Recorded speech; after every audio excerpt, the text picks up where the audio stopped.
तो इस वीडियो में हम बात करने वाले एलआईसी हाउसिंग फाइनेंस ने भी जो है अपने होम लोन के रेट ऑफ इंटरेस्ट को जो है वो कम कर दिया है। अब वो कितना कर दिया है तो चलिए देखते हैं। तो यहाँ से आप देख सकते हो एलआईसी जफल में 8.25 अभी जो है रेट ऑफ इंटरेस्ट से स्टार्टिंग हो रही है। पहले जो रेट ऑफ इंटरेस्ट था 8.5% था, अभी इन्होंने जो है घटा के 8.25% कर दिया, मतलब 0.25% का इन्होंने जो है कटौती कर दी रेट ऑफ इंटरेस्ट में। आप 5 करोड़ तक का यहाँ पे लोन ले सकते हो 8.25 के रेट ऑफ इंटरेस्ट पर। अगर आपका 800 या 800 के ऊपर क्रेडिट स्कोर होता है तो आपको इस रेट ऑफ इंटरेस्ट पर जो है एलआईसी एचएफएल से होम लोन मिल जाता है। अगर हम यहाँ पे बात करें, जैसे यहाँ पे रेट ऑफ इंटरेस्ट स्टार्टिंग तो आती है 8.25 से, मैक्सिमम जो है 11.25% रेट ऑफ इंटरेस्ट जाता है। जितना भी आपका क्रेडिट स्कोर अच्छा होगा उसके हिसाब से आपको ऑफर किया जाएगा। मैक्सिमम जो है प्रॉपर्टी वैल्यू का 90% तक लोन जो है एलआईसी एचएफएल प्रोवाइड कर देता है, वही मैक्सिमम 30 सालों के लिए। प्रोसेसिंग फीस जो यहाँ पे लगती है, अगर कोई वुमेन बोरोवर यहाँ से अप्लाई करता 20 करोड़ तक के लोन के लिए तो उसको एक भी प्रोसेसिंग फीस देने की यहाँ पे जरूरत नहीं है। वहीं जो अदर इंडिविजुअल है उनके लिए 0.25% लगती लोन अमाउंट का प्रोसेसिंग फीस, जो कि मिनिमम 5,000 होगी और मैक्सिमम 50,000 तक जाएगी। अब हम यहाँ पर रेट ऑफ इंटरेस्ट देख लेते हैं क्रेडिट स्कोर के हिसाब से। तो देखिए, अगर आप 5 करोड़ तक का लोन लेते हो और सैलरीड और प्रोफेशनल कैटेगरी में आते हो और 800 या 800 के ऊपर आपका क्रेडिट स्कोर होता है तो 8.25 से स्टार्टिंग होगी, नॉन सैलरी के लिए 8.5%। और 5 से 15 करोड़ लेते हो तो सैलरी के लिए 8.5 से स्टार्टिंग होगी और नॉन सैलरी के लिए 8.75। वहीं अगर आपका 775 799 है तो 8.35 से स्टार्टिंग होती है सैलरीड और प्रोफेशनल के लिए, नॉन सैलरी के लिए 8.60 से स्टार्टिंग है। 750 से 774 का अगर आपका क्रेडिट स्कोर है तो सैलरीड और प्रोफेशनल के लिए 8.40 से स्टार्टिंग है, नॉन सैलरी के लिए 8.65। 725 से 749 है तो सैलरी के लिए 8.55 से स्टार्टिंग है, नॉन सैलरी के लिए 8.80। वहीं 700 724 है तो सैलरी के लिए 8.90 और नॉन सैलरी के लिए 9.15। 600 से 699 है तो सैलरी के लिए 9.55 और नॉन सैलरी के लिए 9.65। 600 के नीचे भी अगर आपका क्रेडिट स्कोर है तो भी आप यहां से होम लोन ले सकते हो। उस केस में सैलरीड और प्रोफेशनल को 10% और नॉन सैलरीड को 10.10 के रेट ऑफ इंटरेस्ट पर ऑफर किया जाता है। वहीं अगर आप फिक्स रेट ऑफ इंटरेस्ट पर यहाँ पे होम लोन लेते हो और 750 के ऊपर अगर आपका क्रेडिट स्कोर है 15 करोड़ तक का लोन आपको 10% के रेट ऑफ इंटरेस्ट पर मिलेगा। वहीं अगर आपका 700 के नीचे क्रेडिट स्कोर है तो आपको 10.25 के रेट ऑफ इंटरेस्ट पर ऑफर किया जाएगा। वहीं अगर आपको कोई रेजिडेंशियल प्लॉट परचेज करना या कंस्ट्रक्शन के लिए आप लोन ले रहे हो तो उस केस पे जो स्टार्टिंग हो जाती है 800 के ऊपर अगर आपका क्रेडिट स्कोर होता है तो 8.45 से स्टार्टिंग हो जाती है। 775 799 तो 8.55 से स्टार्टिंग है। 750 774 तो 8.60 से स्टार्टिंग है। 725 से 749 है तो 8.75 से स्टार्टिंग यहाँ पे हो जाती है। एक इनकी स्कीम आती है गृह सुविधा होम लोन, जिसमें अगर आपका 800 या 800 के ऊपर क्रेडिट स्कोर होता है तो सैलरी के लिए 8.50 से स्टार्टिंग और नॉन सैलरी के लिए 8.75। ऐसे आप अपने क्रेडिट स्कोर के हिसाब से रेट ऑफ इंटरेस्ट यहाँ पे देख सकते हो। अब यहाँ पे कुछ अदर बैंकों और हाउसिंग फाइनेंस कंपनी के भी लोन के रेट ऑफ इंटरेस्ट जो है कंपेयर कर लेते हैं एलआईसी से। तो एसबीआई में स्टार्टिंग हो रही है 8.25 से और सेम जो है एलआईसी का भी जो है 8.25 से स्टार्टिंग हो रही है। एचडीएफसी में 8.70 से स्टार्टिंग है। बजाज हाउसिंग फाइनेंस में 8.25 से स्टार्टिंग है। ICICI bank 8.75, axis bank 8.75, federal bank 8.80, Punjab national bank 8.20, Kotak Mahindra bank 8.75, bank of Baroda जिसमें सबसे मिनिमम रेट ऑफ इंटरेस्ट पर इस समय होम लोन ऑफर किया जा रहा है जिसकी स्टार्टिंग हो रही है 8.15 से। केनरा बैंक में 8.25 से स्टार्टिंग है। IDFC first bank 8.85, IDBI bank 8.40, Punjab and Sind bank 8.35, RBL bank 9%, LIC housing finance 8.25 जिसके भी हम बात कर रहे हैं, Tata capital housing finance 8.75, PNB housing finance 8.5%, Aditya Birla capital 8.60, India shelter home finance 11.59, L and T finance 8.65, Godrej housing finance 8.55, home first finance 11.90, easy home finance 8.95, Piramal capital housing finance 9.5%, Cholamandalam investment and finance 10.50। Processing fees की बात करें, देखिए आपके लोन अमाउंट के हिसाब से लगती है। तो 1 करोड़ तक का लोन लेते हो तो मैक्सिमम आपकी 15,000 रुपए लगेगी। 1 से 2 करोड़ का लोन लेते हो तो 20,000 लगेगी। 2 से 5 करोड़ लेते हो 25,000 लगेगी और 5 से 15 करोड़ के बीच का लोन अमाउंट लेते हो तो 50,000 की आपकी प्रोसेसिंग फीस लग जाती है। कोई वुमन बोरोवर है उसके लिए प्रोसेसिंग फीस बिल्कुल जीरो है और मिनिमम जो प्रोसेसिंग फीस आपकी लगेगी वो 5,000 तो लगेगी ही लगेगी, चाहे आप जितना भी लोन अमाउंट लो।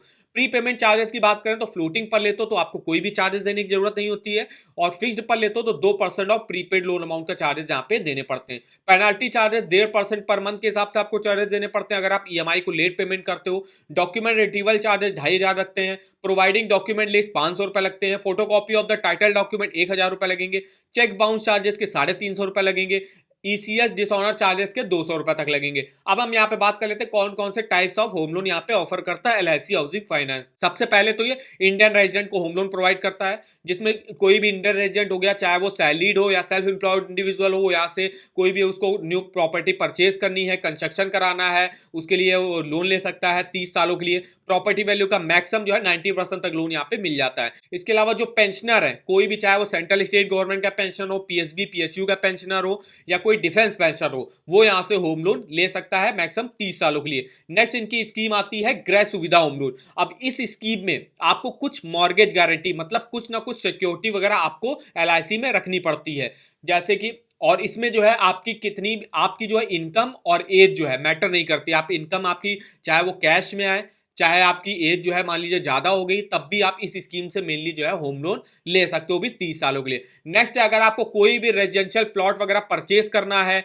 या प्लॉट अगर आपके पास है उसमें कंस्ट्रक्शन के लोन लेना है, तो वो आप ले सकते हो इस स्कीम से। प्लॉट लोन यहाँ पे मैक्सिमम 15 साल के लिए मिलता है, और कंपोजिट लोन मतलब होता है कि अगर आपको कोई प्लॉट परचेज भी करना है और कंस्ट्रक्शन दोनों के लिए लोन लेना है, तो उसके लिए उसको कहते हैं कंपोजिट लोन, जिसमें 30 सालों के लिए मैक्सिमम लोन मिलता है। अब प्लॉट लोन में आपको प्रॉपर्टी वैल्यू का 75% लोन मिलता है, और कंपोजिट लोन में जो है आपको जो भी प्रॉपर्टी वैल्यू है आपकी, उसका 60% तक लोन जो है आपको मिल जाता है। इसके अलावा यहाँ पे होम कंस्ट्रक्शन लोन चलता है। अगर आपका एग्जिस्टिंग कोई घर है, उसमें आपको सिर्फ कंस्ट्रक्शन के लोन लेना है, तो आप ले सकते हो। सैलरी को 30 साल के लिए मिलता है और सेल्फ एम्प्लॉयड को 25 साल के लिए मिलता है।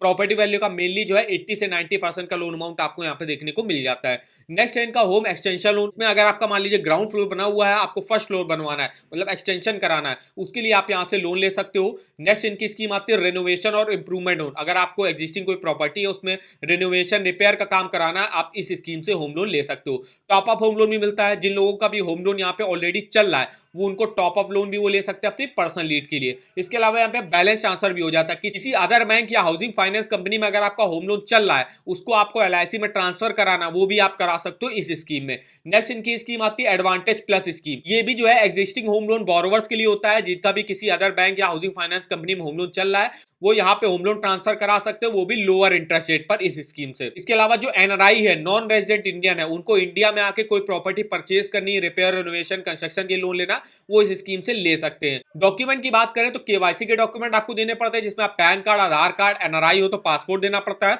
और एक एड्रेस प्रूफ देना पड़ता है। इनकम प्रूफ की बात करें तो सैलरी को सैलरी स्लिप देनी पड़ती है और फॉर्म 16 देना पड़ता है। वहीं जो सेल्फ एम्प्लॉयड है, सेल्फ एम्प्लॉयड प्रोफेशनल है, उनको 3 साल का आईटीआर देना पड़ता है और 6 to 12 मंथ का आपको बैंक अकाउंट स्टेटमेंट जो है यहाँ पे देना पड़ता है। प्रॉपर्टी रिलेटेड डॉक्यूमेंट की बात करें तो proof of ownership of property देना पड़ता है। कोई अगर आप फ्लैट वगैरह परचेज करो तो अलॉटमेंट लेटर देना पड़ता है और up to date tax paid receipt आपको यहाँ पे देना पड़ता है। तो ये कुछ मेनली डॉक्यूमेंट लगते हैं एलआईसी एचएफएल से होम लोन लेने के लिए। अब यहाँ पे हम देखते हैं एलआईसी एचएफएल से अगर हम 15 लाख का होम लोन लेते हैं तो हमको ईएमआई या टोटल इंटरेस्ट कितना पे करना पड़ेगा। तो इसके लिए हम आ जाते हैं सीएमआई कैलकुलेटर पे, यहाँ पे अमाउंट डाल देते हैं 15 लाख का। रेट ऑफ इंटरेस्ट जो हमको ऑफर किया जा रहा है यहाँ पे 8.25 से स्टार्टिंग हो रही है, वो उस केस में जब आपका 800 के ऊपर क्रेडिट स्कोर होगा। तो अगर उससे नीचे है तो फिर आप अपने यहाँ पे क्रेडिट स्कोर के हिसाब से रेट ऑफ इंटरेस्ट देख सकते हो, जैसे कि 775 799 है, 750 774 है, 725 749 है। तो क्या रेट ऑफ इंटरेस्ट पर आपको ऑफर किया जाएगा। तो हमने यहाँ पे मिनिमम वाला ले लिया 8.25 और 15 लाख का लोन अगर हम 15 सालों के लिए लेते हैं तो किस्त देख सकते हो मेरी बनेगी 14,552 रुपए की। टोटल इंटरेस्ट हमको पे करना पड़ेगा 11,19,379 रुपए का। टोटल पेमेंट हमको करनी पड़ेगी 22,19,379 रुपए की। तो इस तरीके से आप डिटेल से इस ईएमआई कैलकुलेटर पे अपना मंथली ईएमआई और टोटल इंटरेस्ट कैलकुलेट करके देख सकते हो। इस ईएमआई कैलकुलेटर का लिंक आपको वीडियो के डिस्क्रिप्शन बॉक्स में मिल जाएगा। और अगर आपको लोन्स के ऑफर जानने किसी बैंक के, चाहे वो होम लोन हो, पर्सनल लोन हो, कार लोन हो, टू व्हीलर लोन हो, क्रेडिट कार्ड हो, तो इसके आप ऑफर वगैरह यहाँ से देख सकते हो। जैसे हम बात करें एलआईसी एचएफएल के होम लोन की, सिंपली इसका आपको लिंक मिल जाएगा। लिंक पे आपको जाना है या तो आप सिंपली यहाँ पे सर्च करके भी जा सकते हो। जैसे अगर हमने यहाँ पे एलआईसी लिखा तो इसका देखिए होम लोन, पर्सनल लोन का आपको यहाँ पे डायरेक्ट लिंक मिल जाएगा। इसके लिंक पे आप देखिए डायरेक्ट यहीं से आप अपनी एलिजिबिलिटी वगैरह चेकआउट कर सकते हो, इसके जो भी रेट ऑफ इंटरेस्ट वगैरह चेकआउट कर सकते हो, कोई रिव्यू वगैरह पढ़ सकते हो, एलआईसी एचएफएल को कैसे रिव्यू वगैरह मिले हुए हैं, इसके फीचर्स वगैरह आपको क्या देखने को मिलेंगे, एलिजिबिलिटी डॉक्यूमेंट क्या क्या रिक्वायर होते हैं। तो कंप्लीट इन्फॉर्मेशन आप इस वेबसाइट पर देख सकते हो। तो इस वेबसाइट का जो लिंक होगा वो आपको वीडियो के डिस्क्रिप्शन बॉक्स में मिल जाएगा। और आगे आप हमको कमेंट करके भी बता सकते हो कि किस अदर बैंक के होम लोन के बारे में आप डिटेल में हमसे इन्फॉर्मेशन लेना चाहते हो। तो वीडियो अगर आपको हमारा इन्फॉर्मेटिव लगा होगा, वीडियो को एक लाइक कर दीजिएगा, चैनल पर ना हो तो चैनल को सब्सक्राइब कर दीजिएगा। तो आज के इस वीडियो में बस इतना ही, तो मिलता है नेक्स्ट वीडियो में, तब तक के लिए धन्यवाद।